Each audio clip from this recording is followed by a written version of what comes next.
اور اللہ یقیناً ان کی مدد پر قادر ہے۔ یہ وہ لوگ ہیں جو اپنے گھروں سے ناحق نکال دیے گئے صرف اس قصور پر کہ وہ کہتے تھے ہمارا رب اللہ ہے۔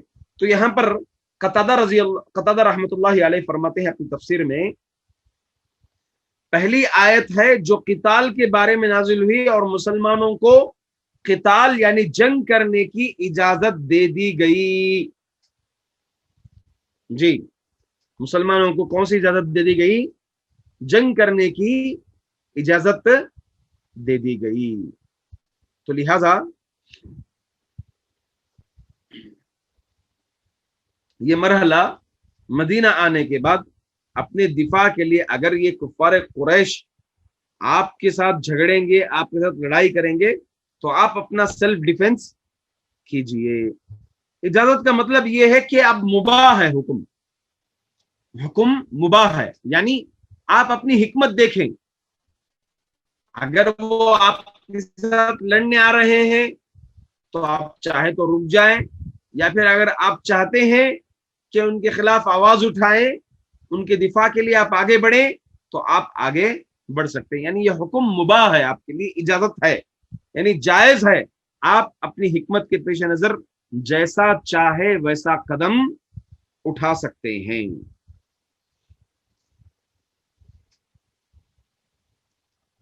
ٹھیک ہے، یہ مرحلہ مدینہ المنورہ میں آنے کے بعد جاری رہا۔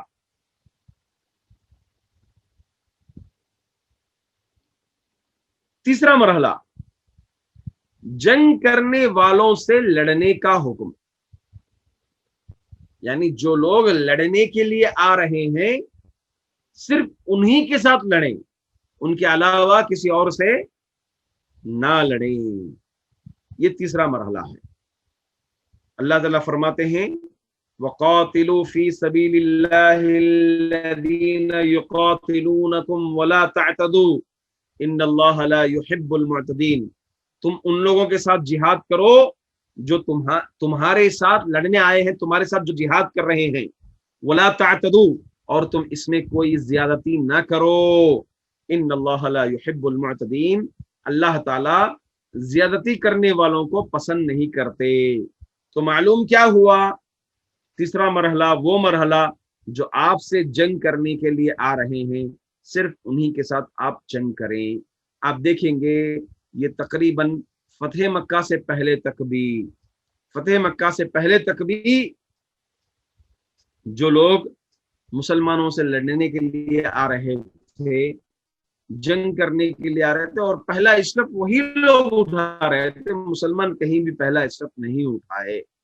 آپ چاہے بدر کا معاملہ لے لیجئے، احد کا معاملہ لے لیجئے، خندق کا معاملہ لے لیجئے، اسی طرح سے آپ دیگر جنگوں کا حنین تو بہرحال فتح مکہ کے بعد تھی، اس سے پہلے کے جنگیں جتنی بھی ہیں، آپ اس کا معاملہ اٹھا کر کے دیکھیے کہ اس میں صرف وہ لوگ جو لڑنے کے لیے آئے تھے، صرف انہی کے ساتھ لڑنے کا حکم دیا گیا تھا، دیگر کسی کافر سے لڑنے سے منع کر دیا گیا تھا۔ چوتھا مرحلہ، مشرکین سے قتال یعنی جنگ کرنے کی عمومی اجازت، مشرکین سے جنگ کرنے کی عمومی اجازت مطلب کیا ہے کہ اب تم مشرکوں سے لڑ سکتے ہیں۔ اللہ رب العزت فرمائے فَإِذَا انْسَلَخَ الْأَشْهُرُ الْحُرُمُ فَاقْتُلُوا الْمُشْرِكِينَ حَيْثُ وَجَدتُّمُوهُمْ وَخُذُوهُمْ وَاحْصُرُوهُمْ وَاقْعُدُوا لَهُمْ كُلَّ مَرْصَدٍ فَإِنْ تَابُوا وَأَقَامُوا الصَّلَاةَ وَآتَوُا الزَّكَاةَ فَخَلُّوا سَبِيلَهُمْ إِنَّ اللَّهَ غَفُورٌ رَحِيمٌ۔ یعنی آپ اعلان کر دیجئے، آپشن دے دیجئے کہ اسلام قبول کریں، اگر نہیں کرتے ہیں تو ٹیکس جزیہ دینے کے لیے تیار ہو جائیں، اگر ٹیکس نہیں دیتے ہیں تو لہٰذا قتال کے لیے تیار ہو جائیں۔ دیکھیے کیا ہے، تین سٹیپ۔ پہلے آپ اسلام کی دعوت دیں گے، اگر اسلام لانے کے لیے لوگ انکار کر رہے ہیں، ٹھیک ہے، ابھی حکومت مسلمانوں کی قائم ہوگی، آپ ٹیکس دینے کے لیے تیار ہو جائیے۔ اگر ٹیکس دینے کے لیے تیار نہیں ہوتے ہیں، ٹیکس کیوں لے رہے ہیں؟ کیا یہ زیادتی ہے؟ نہیں، بلکہ جو ہے ٹیکس لینے کا مطلب یہ ہے کہ آپ کی جان کی، آپ کی مال کی مکمل حفاظت کریں گے، ہم مسلمان حفاظت کریں گے آپ کی جان کی، آپ کے مال کی۔ کوئی بھی کافر کو مسلمان بھی نہیں مار سکتا، زیادتی نہیں کر سکتا۔ اگر زیادتی کیا تو ہم اسلامی حکومت سے اس کا مواخذہ کریں گے۔ ٹیکس کا مطلب یہی ہے۔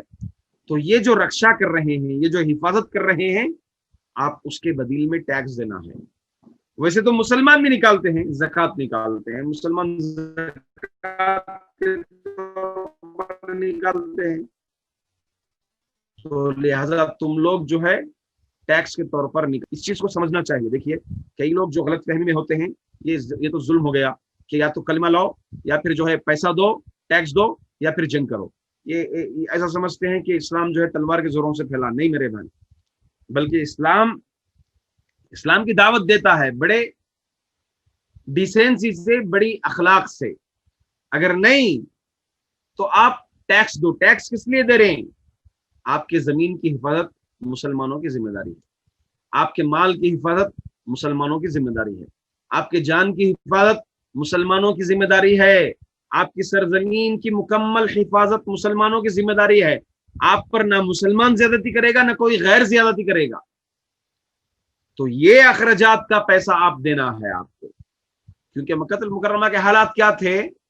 ہاں، کوئی جان کی، مال کی، کسی کی کوئی گارنٹی نہیں تھی، مگر مسلمان یہ گارنٹی دیں گے، آپ کو اپنی امان میں لیں گے۔ تو اس چیز کا آپ ٹیکس عطا فرمائیں۔ اگر اس کے لیے بھی تیار نہیں ہوتے تو آپ جنگ کے لیے تیار ہو جائیں۔ اب جنگ کے لیے تیار ہوں گے تو اس میں بھی جو ہے تعلیمات یہ ہیں۔ اللہ کے رسول صلی اللہ علیہ وسلم جب جنگ کے لیے نکلتے تھے، اپنے صحابہ کو حکم دیتے تھے، اغزو بسم اللہ فی سبیل اللہ، اللہ کا نام لے کر کے اللہ کے راستے میں جہاد کرو۔ قاتلوا من کفر باللہ، جو کافر ہے، اللہ کے ساتھ کفر کرتا ہے، اس کے ساتھ جنگ کرو۔